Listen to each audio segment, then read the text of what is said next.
Alléluia, bonjour et bienvenue dans le ministère de la préparation de l'épouse, réveil des nations, qui marche sur deux jambes, la repentance et la sanctification.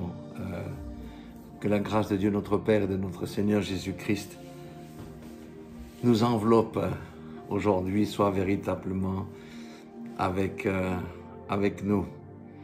Alors c'est une exhortation fabuleuse, parce que le titre s'intitule « Encore un peu de souffrance et une destinée exceptionnelle dans le millénium ». Donc nous allons parler du millénium, qu'est-ce que c'est que le millénium, quand il aura lieu, qui fera partie du millénium, comment ça va se passer dans le millénium, comment le millénium va se terminer, qu'est-ce qu'il y a après le millénium. Donc vous voyez, c'est un sujet assez copieux que je vais essayer de rendre digeste parce qu'il y a plusieurs sujets dans le sujet. Alors le but de ce message, c'est de pousser le plus grand nombre dans la repentance et la sanctification, sans laquelle personne ne verra le Seigneur, parce que nous sommes la génération qui voit se dérouler sous nos yeux tout ce que la Bible a prédit dans la fin des temps. Et ces choses arrivent maintenant et ça avance rapidement, il faut que nous soyons prêts. J'aimerais juste rappeler ici que le message le plus important de Jésus-Christ, pour ceux qui nous suivent, savent que c'est le message du royaume. C'est un message qui a bien été négligé et enfoui sous le limon de la religion pendant des siècles, mais il s'agit maintenant, aujourd'hui, de prêcher à nouveau ce message, en même temps que le message de la croix, parce que c'est deux choses qui ont été laissées de côté. Alors bien entendu que le puissant message du royaume comprend bien entendu le message du salut en Jésus-Christ, qui lui-même est la porte, comme il l'a dit. Donc la nouvelle naissance, on doit passer par la nouvelle naissance si on veut entrer dans le royaume, et ensuite il faut persévérer jusqu'à la fin. Nous allons voir tout ça en détail. Ce que j'aimerais vous dire, mon frère, ma sœur, c'est que ce qui nous attend est glorieux. On ne se rend même pas compte de ce qui nous attend est glorieux parce qu'on a négligé ces sujets pendant bien longtemps.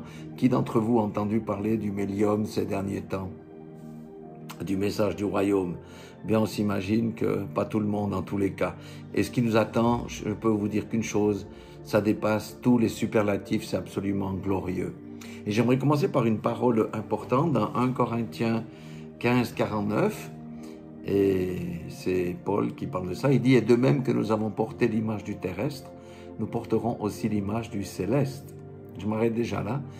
L'image du terrestre, c'est le premier Adam. L'image du céleste, c'est le second Adam, l'esprit vivifiant. Ce que je dis, frère, verset 50, c'est que la chair et le sang ne peuvent hériter du royaume de Dieu, donc on doit avoir cette nouvelle naissance, et que la corruption n'hérite pas de l'incorruptibilité. Alléluia. Alors la question c'est, quand porterons-nous ou revêtirons-nous cette image du céleste? Parce que l'image du céleste, c'est l'image de Dieu lui-même. Alléluia. Eh bien, à notre résurrection avec le nouveau corps de gloire. C'est le même corps de gloire que celui de Jésus-Christ qui a passé le premier par la mort et la résurrection. Ce même Jésus que Dieu a exalté, élevé au-dessus de tout nom et qui est devenu le premier d'entre les frères. Alors Jésus est l'héritier d'un royaume, comme la Bible nous l'explique, d'un royaume éternel, et sur lequel il est appelé à régner. Si nous sommes co-héritiers avec lui, eh bien nous sommes invités à régner avec lui.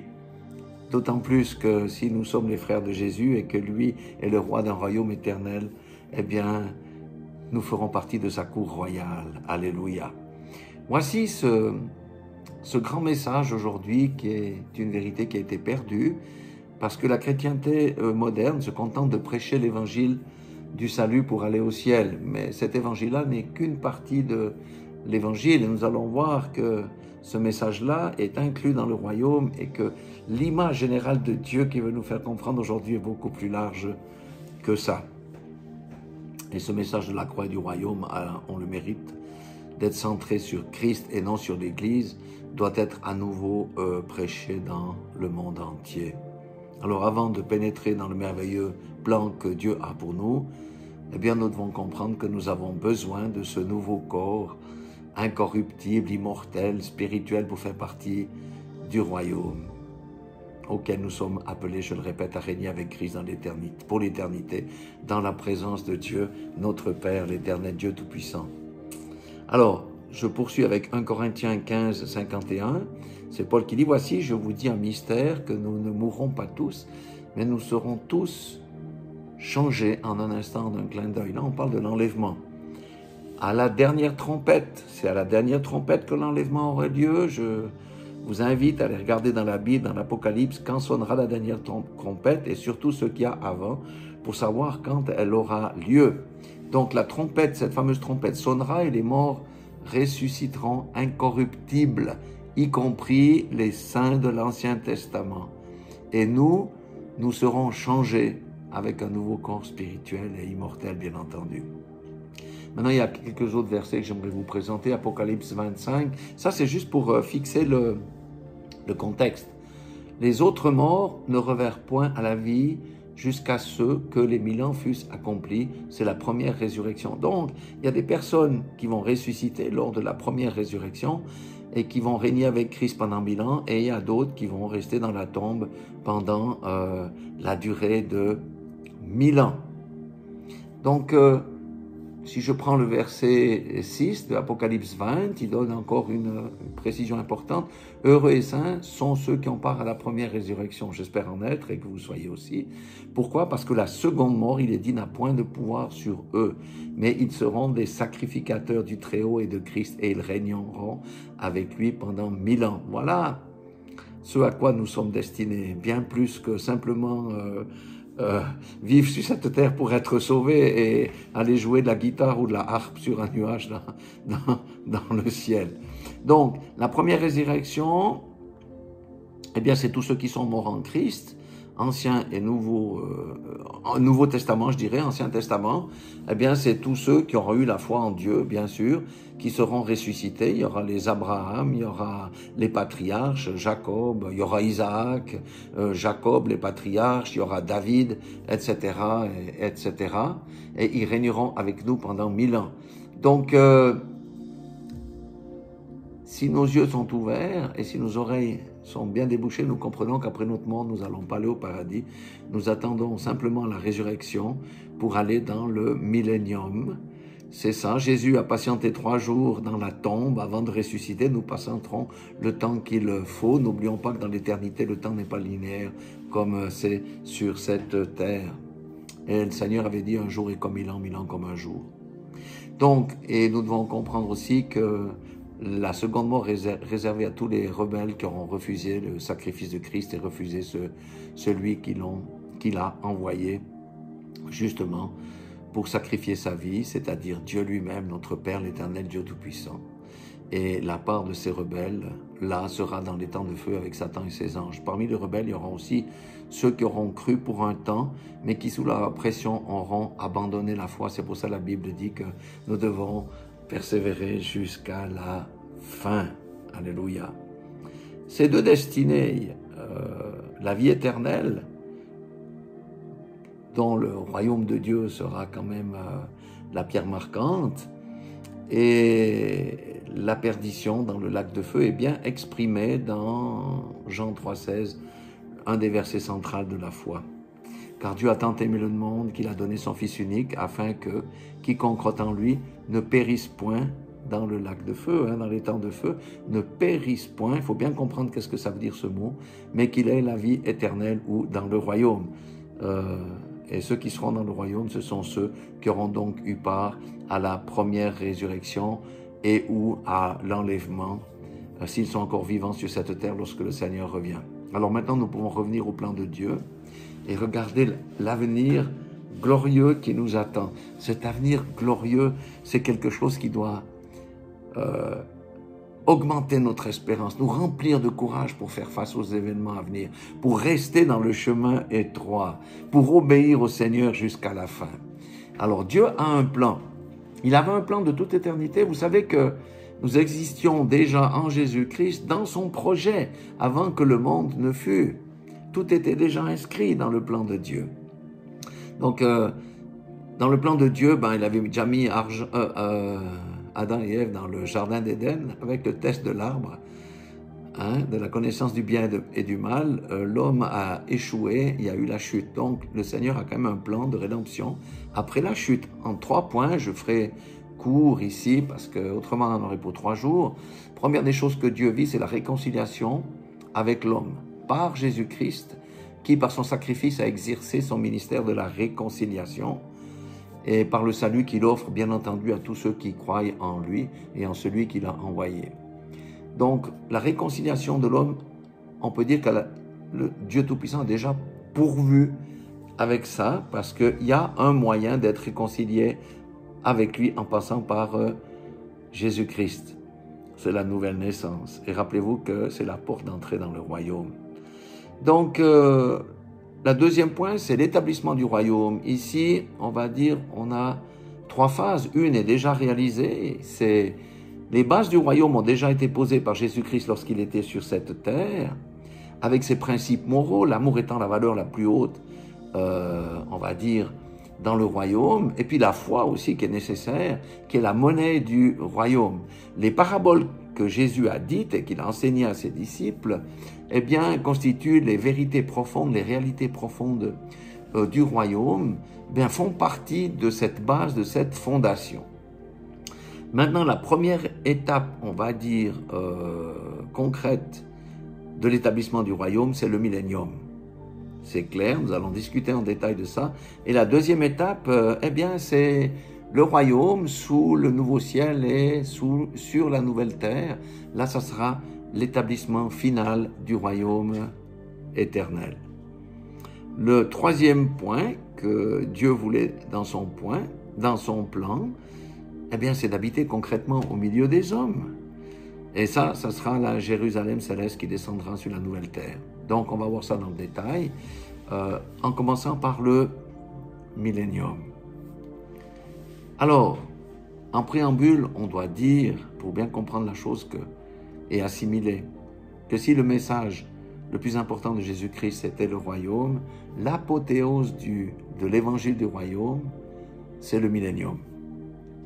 Écoutez bien, je répète, l'apothéose de l'évangile du royaume, c'est le millénium. C'est la première étape de la réunion de Dieu avec les hommes et du règne de son Christ qui va se mettre en place. Et le millénium montre une chose, c'est l'amour que Dieu a pour l'humanité. Parce qu'au lieu de juger les hommes à la fin du monde, il leur offre encore une option pour se tourner vers lui. Parce qu'il faut dire quand même qu'il y a des centaines de millions de personnes qui n'ont jamais entendu parler de l'évangile de Dieu. Si je pense à l'Inde, la Chine, c'est des centaines de millions de personnes. Les îles, l'Asie, le Vietnam, et tout ça, c'est des centaines de millions de personnes qui n'ont pas entendu parler de l'évangile et qui ne connaissent que leurs idoles et leurs faux dieux. Donc, notre Dieu, pour réaliser ce plan, a tout prévu. Il a même prévu de lier Satan pendant 1000 ans, l'équivalent du millénium, et ça sera quelque chose de fantastique. Alors, je dois dire que le millénium, il a déjà été annoncé. Alors, qu'est-ce que le millénium? Est-ce qu'il a été annoncé? Qui sont ceux qui iront dans le millénium? Comment ça va fonctionner, etc., etc. On commence par le début. Le millénium a été annoncé dès les temps anciens par les prophètes. Là, j'en citerai un, c'est Daniel 2, verset 44, où il est dit « Dans le temps de ces rois, le Dieu des cieux suscitera un royaume qui ne sera jamais détruit et qui ne passera point sous la domination d'un autre peuple. Il brisera et anéantira tous ces royaumes-là et lui-même subsistera éternellement. » C'est la promesse d'un royaume. Le début vraiment concret du royaume de Dieu, c'est le millénium qui est lié à cette prophétie. La deuxième chose, c'est quelque chose de merveilleux. C'est Jésus lui-même en parle, mais il faut savoir décoder. Dans Notre Père, il nous donne une perle. Des fois, vous savez, on répète les choses mécaniquement. C'est parce qu'on ne voit pas avec nos yeux, on ne prend pas le temps de méditer. Matthieu 6,9 dit « Notre Père qui es aux cieux, que ton nom soit sanctifié. » Verset 10 « Que ton règne vienne, que ta volonté soit faite sur la terre comme au ciel. » Le millénium, la volonté de Dieu, sera faite sur la terre comme au ciel. À un degré très élevé, mais après sous le nouveau ciel et la nouvelle terre, dans le royaume définitif, ça sera vraiment la perfection. Donc, la volonté de Dieu répond à cette prière. Alléluia. Hébreux 4, 1, c'est Paul qui dit « Craignons donc, tandis que la promesse d'entrer dans son repos subsiste encore, qu'aucun de vous ne paraisse être venu trop tard. » Ça veut dire quoi? Lui nous met en garde, il nous avertit en disant « Mais écoutez, la promesse d'entrer dans le repos, est-ce qu'aujourd'hui la terre est dans le repos? Non. Est-ce que les Hébreux ont été dans le repos? Non. Est-ce que nous sommes dans le repos? La réponse est non. Mais il y a une promesse qui a été faite quant au repos. Et là, il nous met en garde de ne pas louper le repos. Et nous savons que le repos, c'est le millénium, les 1000 ans de repos de l'homme, les 1000 ans de repos de la nature. Alléluia, de la création. Mais pour ça, il faut passer par la première résurrection. Et dans Apocalypse 26 nous dit « Heureux et saints, mis à part ceux qui auront part à la première résurrection. La seconde mort n'a point de pouvoir sur eux. » Nous savons que c'est la seconde mort, l'état définitif, où il n'y aura plus de résurrection possible, de rachat possible, dans les temps de feu. Et il dit « Mais ils seront sacrificateurs de Dieu et de Christ, et ils régneront pendant 1000 ans. » C'est pas glorieux, ça c'est glorieux.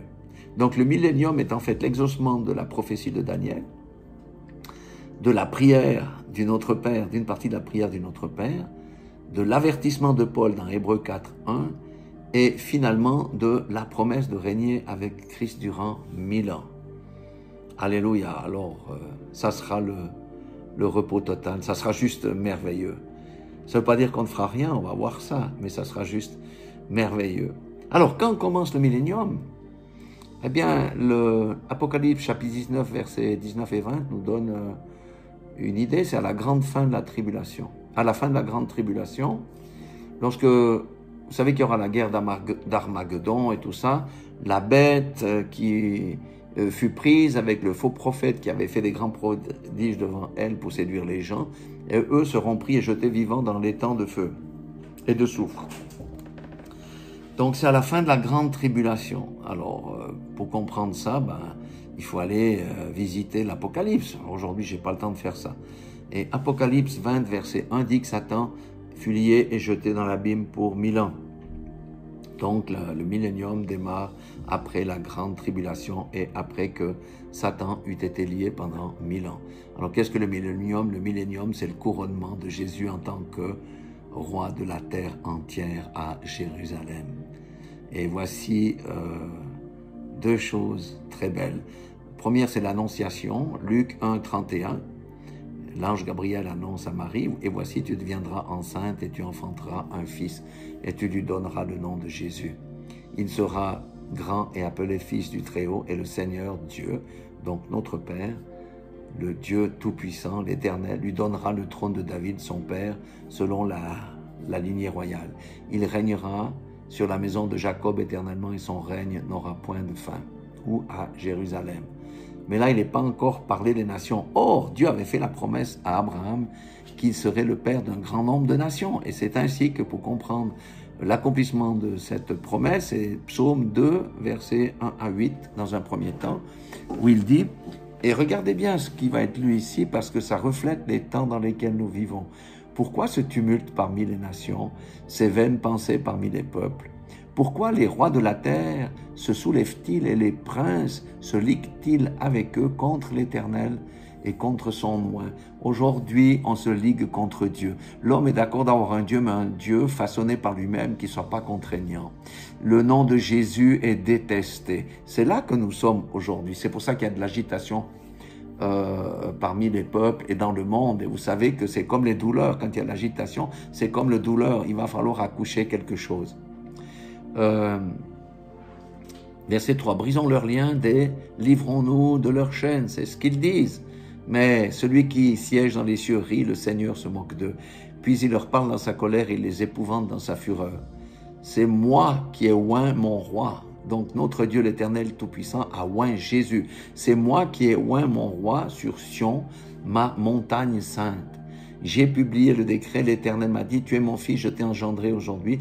Demande-moi, je te donnerai les nations pour héritage. Les nations pour héritage, c'est la promesse, la réalisation de la promesse que Dieu a faite à Abraham. Les extrémités de la terre pour possession. Toute la terre, même les extrémités les plus reculées, seront sous l'économie, sous la domination, sous le règne qui sera non partagé de Jésus-Christ. Il dit, tu les briseras comme avec une verge de fer, tu les briseras comme un vase. Le vase d'un potier, ça veut dire que non, le royaume va s'établir et les hommes devront plier le genou devant le Seigneur notre Dieu. Ça, c'est gloire. Tous les hommes devront plier le genou.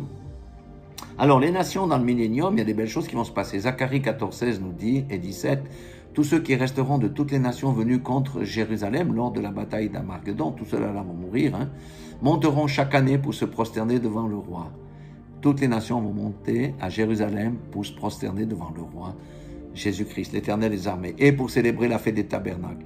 17, s'il y a des familles de la terre qui ne montent pas à Jérusalem pour se prosterner devant le roi, l'Éternel des armées, la pluie ne tombera pas sur elles. Alléluia. Nous savons que nous serons des serviteurs de l'Éternel et de son Christ. Alléluia.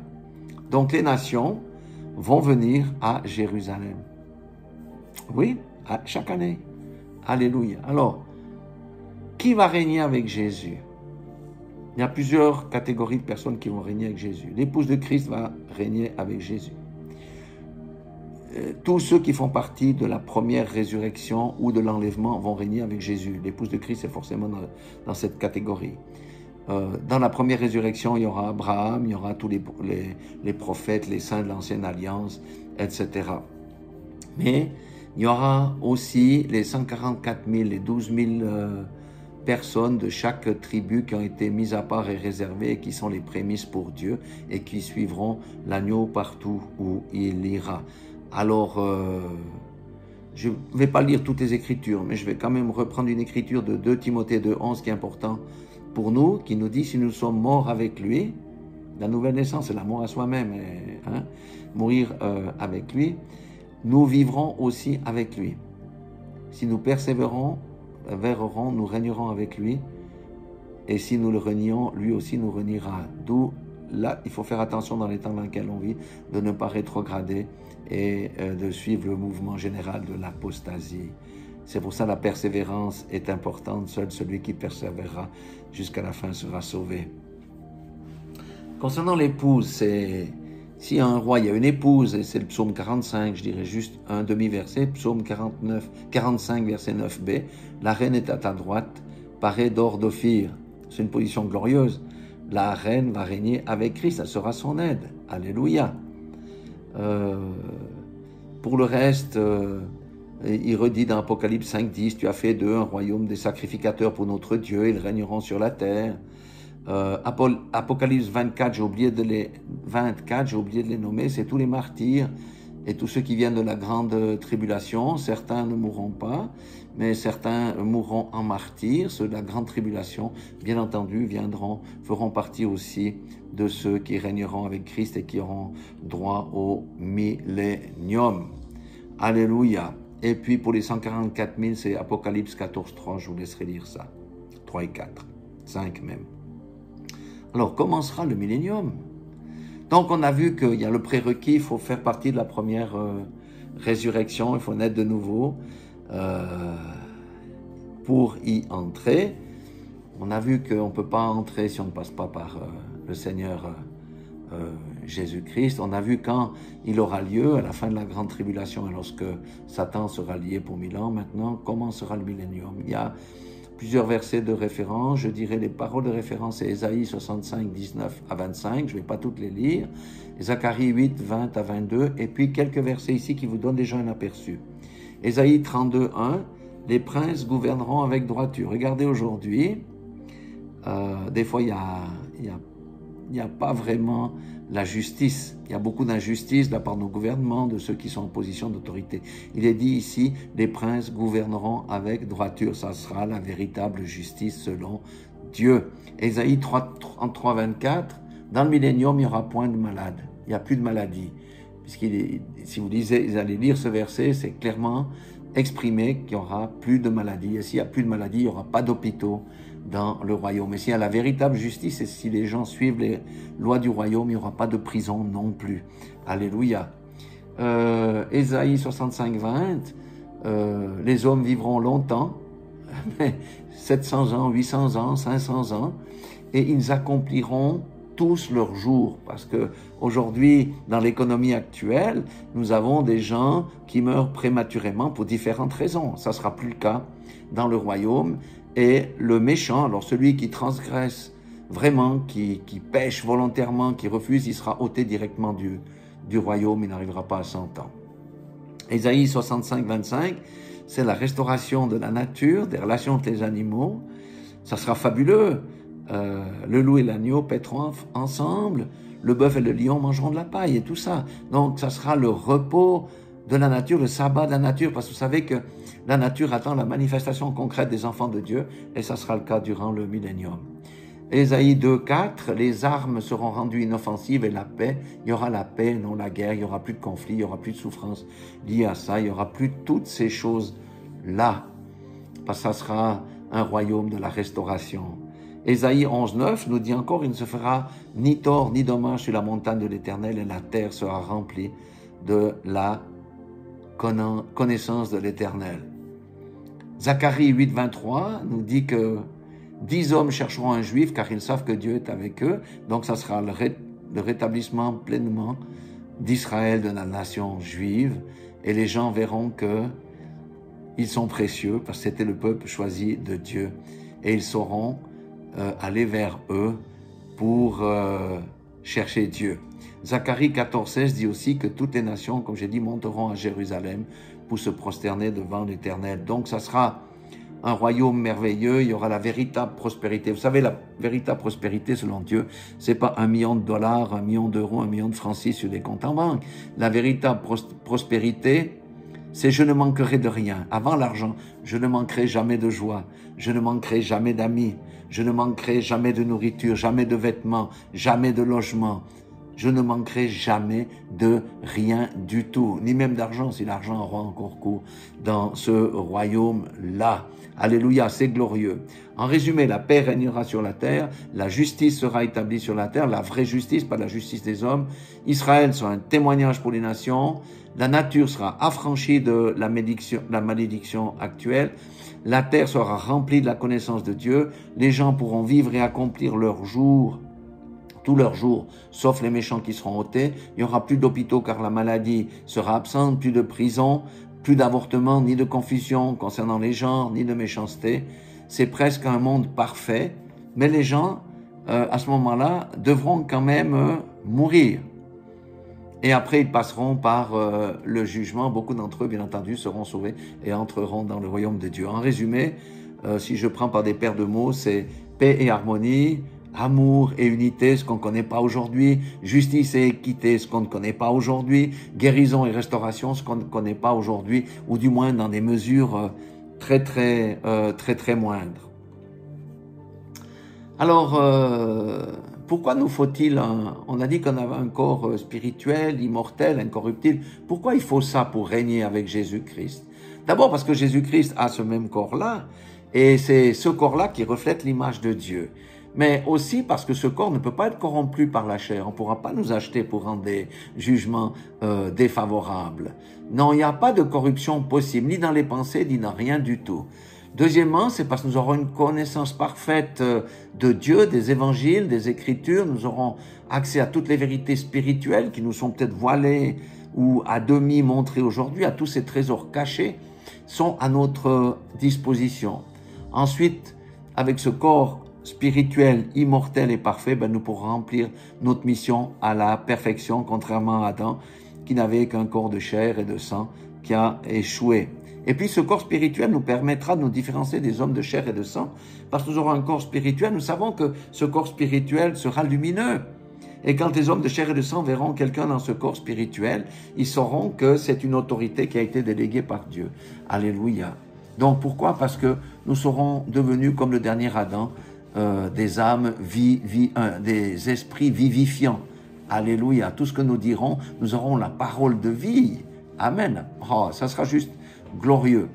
Alors, que feront les rachetés avec ce corps glorifié, ces corps glorifiés? Est-ce qu'on va s'embêter pendant ces 1000 ans? Absolument pas.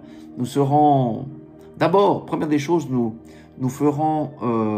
exercerons la fonction d'ambassadeur du roi avec la délégation de l'autorité, là où il va nous placer. Ensuite, eh bien, on sera occupé à faire quoi? À purifier le monde de toutes les idoles et de toutes les fausses croyances. En Inde, juste en Inde, il y a 330 millions de dieux. Au Japon, ils adorent 6000 dieux. Il y a partout des faux dieux. Donc, il faut rétablir la vérité, le véritable Dieu, l'Éternel, le Dieu Tout-Puissant. Donc, nous sommes appelés à gouverner, à instruire les gens, à juger, à faire respecter les lois du royaume. Et chacun selon la récompense. Vous savez que la parabole de Jésus qui disait « Bon et fidèle serviteur, toi je t'avais donné 5 mines, tu as bien géré, eh bien tu gouverneras 5 villes. Là, celui qui a reçu 10 mines, eh bien il va gérer 10 villes. Donc il y aura les récompenses. Chacun sera placé dans un endroit, on ne sait pas où, etc., où nous allons rendre véritablement le ministère et faire entrer des centaines de millions de personnes dans le royaume. Parce que les écailles vont tomber des yeux. Et j'ai oublié de dire une chose, on aura la capacité de faire comme Jésus des miracles extraordinaires. Rappelez-vous que Jésus, lorsqu'il a eu son corps glorifié, il pouvait se déplacer à la vitesse de la pensée, il pouvait passer à travers les murs. Donc on va faire des choses vraiment extraordinaires et on va vraiment être envoyé dans les 4 coins de la terre. Selon nos récompenses, certains auront des grandes villes, certains des quartiers, certains des immeubles, certains des coins perdus aux 4 coins de la planète où l'évangile n'a jamais été, etc. Donc ça sera glorieux, ça sera véritablement glorieux. Et la Bible dit que tout le monde connaîtra l'évangile, après viendra la fin. Aujourd'hui, on est loin d'avoir évangélisé tout le monde. Il y a tout des pans entiers de la Chine, des Chinois qui n'ont pas entendu parler de la parole de Dieu, des Japonais, et puis des Hindous, si on prend les grands groupes. Donc ça sera quelque chose de glorieux, on sera bien occupé, je vous assure. Et qu'est-ce qui va se passer à la fin du millénium? Alors, à la fin du millénium, Satan va être relâché. Et malgré 1000 ans passés dans le bonheur, la prospérité, sans maladie, sans méchanceté, sans guerre, il y a quand même des gens qui vont être séduits. C'est tous ceux qui auraient été dans le millénium, qui ont fait ce qu'on leur a dit, mais qui n'avaient pas le cœur vraiment converti. Ceux-là partiront avec le diable et ils seront détruits par le feu. Les autres qui auront entendu la bonne nouvelle du royaume, ceux-là passeront par la mort et seront jugés devant le grand trône blanc. Jugés, ça ne veut pas dire condamnés, certains seront condamnés, mais eux vont rentrer. Et qu'est-ce qui est réservé au diable? L'Apocalypse 27-10 dit, quand les 1000 ans seront accomplis, Satan sera lâché de sa prison.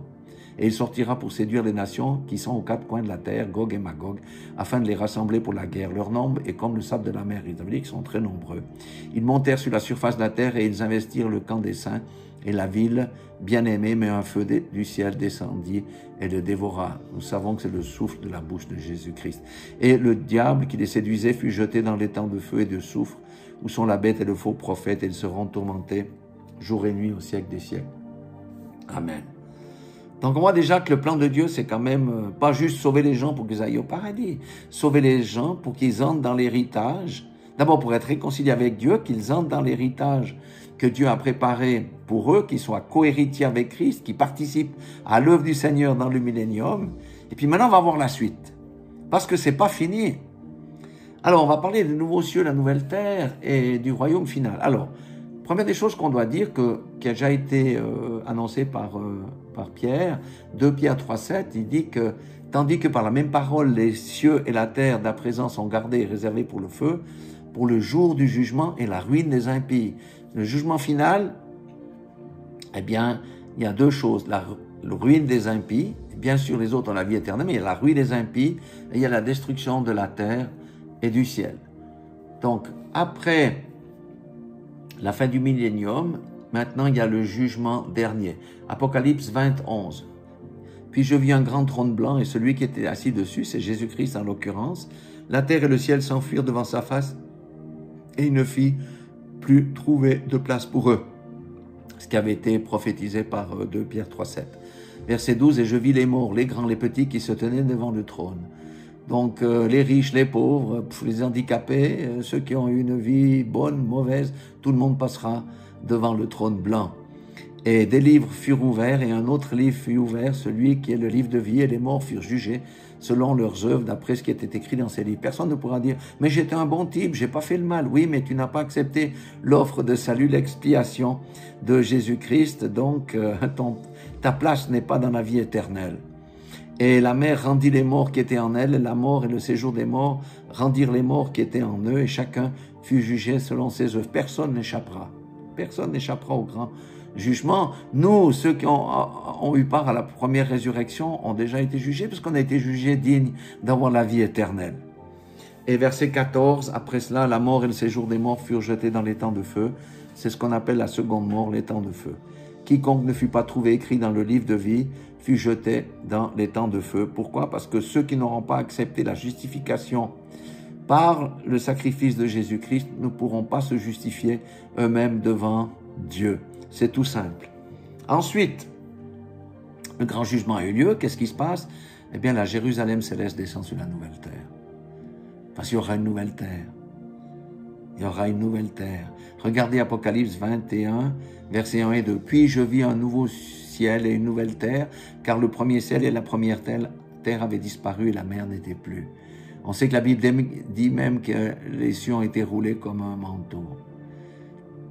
Et la terre a été détruite par le feu. Donc voilà. Et verset 2 dit, je vis descendre du ciel d'auprès de Dieu, la ville sainte, la nouvelle Jérusalem, préparée comme une épouse qui s'est parée pour son époux. Donc la Jérusalem céleste, dont les dimensions sont données dans le livre d'Apocalypse.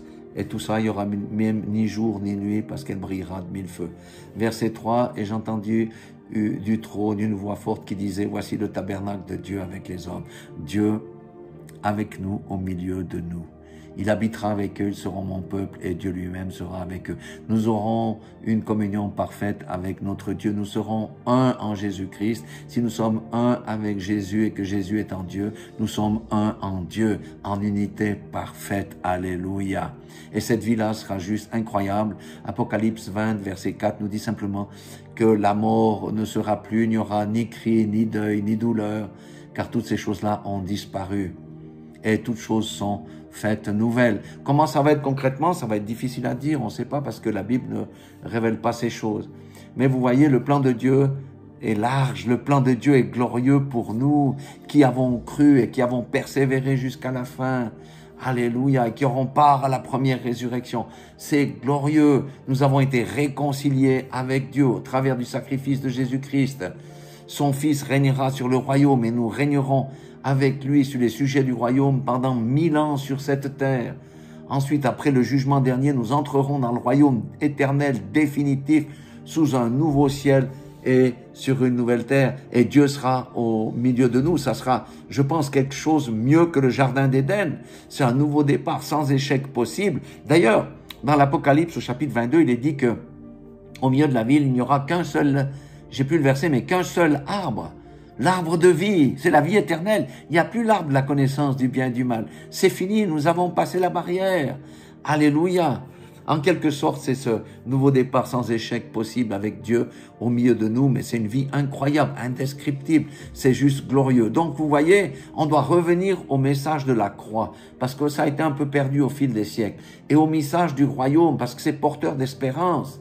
C'est pas juste avoir le salut, parce qu'aujourd'hui, vous posez la question à tous les chrétiens, mais après, qu'est-ce que tu vas faire au ciel? Oh, mais j'aurai une grande maison, on va louer Dieu, on va adorer Dieu. Mais ça, c'est très réducteur. Il y a mieux que ça. C'est participer avec Jésus-Christ, à régner avec lui pendant 1000 ans, et ensuite, avec les anges, oubliez de les nommer aussi, ça sera la grande famille de Dieu. Dieu, Christ, l'homme et les anges. Alléluia, ça sera la grande famille de Dieu. On va expérimenter des choses nouvelles. Il a dit qu'il allait faire des choses nouvelles. On peut pas imaginer, ça sera juste indescriptible, incroyable. C'est pourquoi je dis, oh Seigneur Dieu, vraiment merci. Je prie, oh, que nous puissions, que les écailles de nos yeux tombent, que nos oreilles se débouchent pour entendre cette bonne nouvelle, parce que c'est la bonne nouvelle du royaume.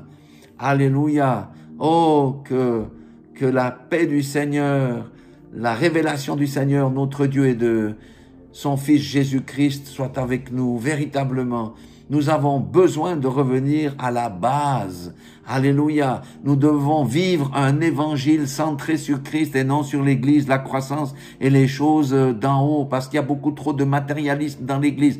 Nous devons chercher d'abord les choses d'en haut et tout le reste nous sera donné par-dessus. Même la prospérité ici peut nous être accordée par le Seigneur. C'est le fait de ne manquer de rien. Pourquoi? Parce qu'on met notre foi en Jéhovah Jireh, en Yahweh Jireh, le Dieu qui pourvoit tous les besoins. Voilà ce que je voulais partager avec vous. C'était un peu long, mais j'irai certainement dans les détails parce que cette semaine, le Seigneur m'a conduit là-dedans à méditer à fond et je sais que c'est pas fini. Alors, sachez que Dieu vous aime, il vous veut dans la première résurrection. C'est pourquoi marchez dans la sanctification et la repentance et la sanctification. Ne vous contentez pas de dire Jésus a tout accompli pour moi, je peux vivre ma vie. Ça mènera à la seconde réduction, à la seconde résurrection et malheureusement dans les temps de feu. Soyez tous bénis dans le nom puissant de Jésus-Christ de Nazareth et sachez que Dieu vous veut dans cette nouvelle résurrection pour expérimenter des choses extraordinaires. Alléluia. Gloire à Dieu.